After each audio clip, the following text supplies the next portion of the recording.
মুসলমান আজ থেকে যদি প্রতিজ্ঞা করতে পারো আপনার এই সমাজ এই কালীনগরের মানুষগুলো সোনার মানুষ হয়ে যাবে। যদি প্রতিজ্ঞা করো কোনো আত্মীয়তা করবো না কোনো গাঁদা খোরের লগে, আত্মীয়তা করবো না কোনো হিরণশির খোরের লগে, আত্মীয়তা করবো না কোনো বেনামাজির লগে, আত্মীয়তা করবো না পৃথিবীর মধ্যে সুদখোর ঘুষখোরের লগে। দেখবেন মুসলমান কোনো বক্তা লাগবে না, কোনো নেতা লাগবে না, এলাকার মধ্যে সোনার মানুষগুলো হয়ে যাবে। জোরে বলেন ঠিক কিনা? শুনলাম মানুষের মতো মানুষ হইতে হবে, বাবাই বলতো মানুষের মতো মানুষ হইতে হবে, দাদাই বলতো মানুষের মতো মানুষ হইতে হবে, উস্তাদ বলতো মানুষের মতো মানুষ হইতে হবে। আমাদের হিরো ভাই মুসলমান এই আমাদের চেয়ারম্যান সাহেব উনিও বলতো মানুষের মতো মানুষ হইতে হবে। আগে মনে করতাম আমি তো মানুষ, আমি তো গরু নয়, আমি তো ছাগল নয়। এখন বুঝতে পারি কেন বলেছিল, আজকে মানুষের মতো মানুষ কেন হতে বলেছিল। বড় বড় ডিগ্রি নিয়ে অফিসে বইয়া তারা ঘুষ ছাড়া যাদের কলম চলে না, এরা কি মানুষ না মানুষ? ওয়াজ মনে হয় বোঝেন নাই। বিদেশ থেকে ডিগ্রি নিয়ে ও যুবক, বিদেশ থেকে ডিগ্রি নিয়ে বিদেশ থেকে লেখাপড়া শেষ করিয়া অফিসের মধ্যে বইয়া যেখানে ঘুষ ছাড়া আপনার কলম চলে না, আপনার মতো অমানুষ আপনি মানুষ হতে পারেন নাই। ডিগ্রি নিয়ে ডক্টর হইয়া অপারেশন থিয়েটারে রোগী মারা যায়, অপারেশন করেন না, টাকার কাছে বিক্রি হয়ে গেছে। আপনি মানুষ না অমানুষ? জোরে বলেন মানুষ না মানুষ? এখন আমি হিসাব করে মিলিয়ে দেখলাম আমার দেশে সবচেয়ে দুর্নীতিবাদ শিক্ষিত সমাজ গো।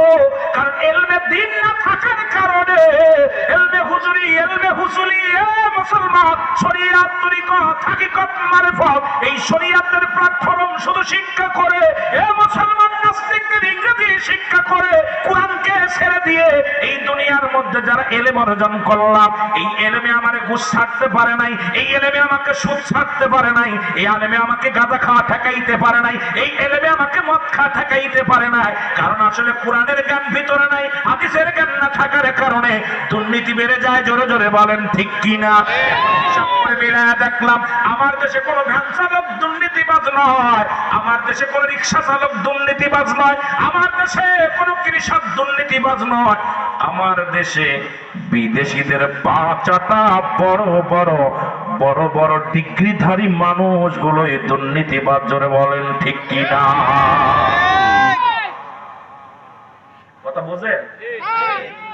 কারণ পুরান নায়ের ভিতরে ও সুদ ঘুষ কিরা বোঝে না, হারাম হালাল বোঝে না। মাদারুজ্জিন নবুয়াতের প্রথম খণ্ডের মধ্যে হারামকে হালাল বললে কাফের। শরিয়াতের দৃষ্টিতে কোন ব্যক্তি হারামকে হালাল করে তার কোন মায়ের পুতের নাই।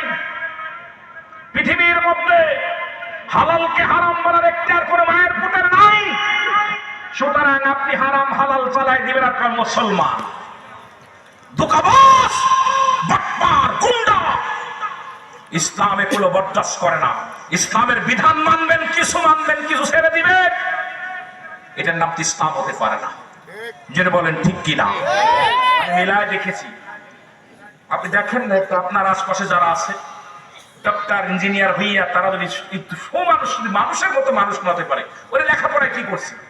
ওর ভিতরে এলেম আছে কিন্তু দিন এলেম নাই, কোরআন নাই।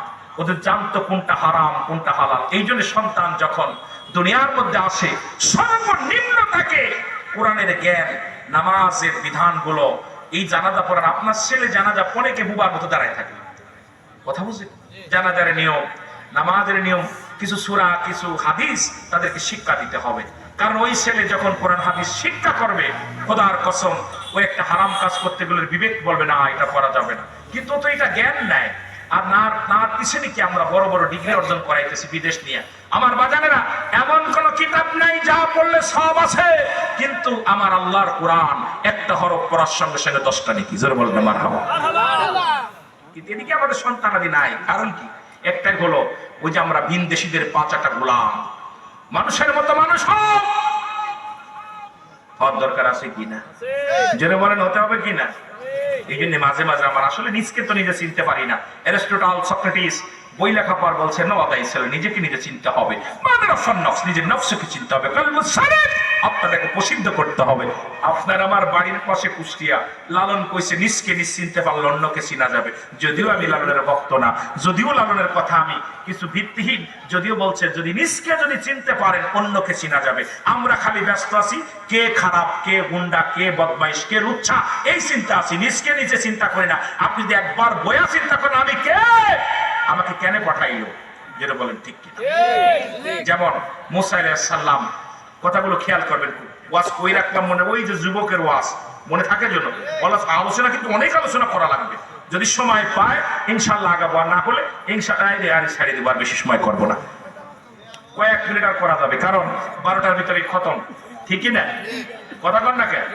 কষ্ট হচ্ছে আপনাদের? ওয়াজ কি চলবে? চলবে। মুসা আলাইহিস সালাম আল্লাহর সঙ্গে জিবরিল আমিন পৃথিবীর মধ্যে আগমন করেছে আদম নবীর কাছে 12 বার। কয়বার? ও জোরে বলেন কয়বার? 12 বার। হযরত ইদ্রিস আলাইহিস সালামের কাছে আছে 4 বার, ইব্রাহিম আলাইহিস সালামের কাছে আছে 42 বার, মুসা আলাইহিস সালামের কাছে আছে 450 বার, আর আমার আপনার নবী রাহমাতুল লিল আলামিনের কাছে আছে মাত্র 24000 বার। সুবহানাল্লাহ। কয়বার? 24000 মনে কমাইছে, এই জিনিস সুবহানাল্লাহ জোর নাই, মারহাবা বলেন না। আল্লাহ রাব্বুল আলামিন আজরাইলকে পাঠাইছে মুসা আলাইহিস সালামের কাছে, আজরাইল যাও মুসার তো জিন্দেগি শেষ, নিয়ে আসো। মুসা আলাইহিস সালামের কাছে আজরাইল সালাম দিছে, আসসালামু আলাইকুম হুজুর। তুমি কে? আমি আজরাইল। কেন আইছো? ইমানদারের পাওয়ার কোন কঠিন, ইমানদারের আর কাফেরদের মধ্যে মৃত্যুর পার্থক্যটা ওয়াজ, আমি মূল লাইন ছিল সেটা, কিন্তু আমি ওই লাইনে যেতে পারবো কি না বলতে পারি না, কারণ এমন ওয়াজ এমন জায়গা ছাড়াই গেছে, এটাকে বিস্তারিত গুছাই নিয়ে যেতে হলে সময় লাগবে, কারণ এগুলো বিস্তারিত সময় করতে আর 2-1 ঘন্টা দরকার। যেটা কথা বলি খুব খেয়াল। মুসা আলাইহিস সালাম আজরাইলকে বলতো, আজরাইল তুমি কেন আইছো? বলে আপনার রূহটা জান কবজ করার জন্য আসছে। তুমি আমার কাছে আসছো, তা কমিন্দে ডুববা, আপনার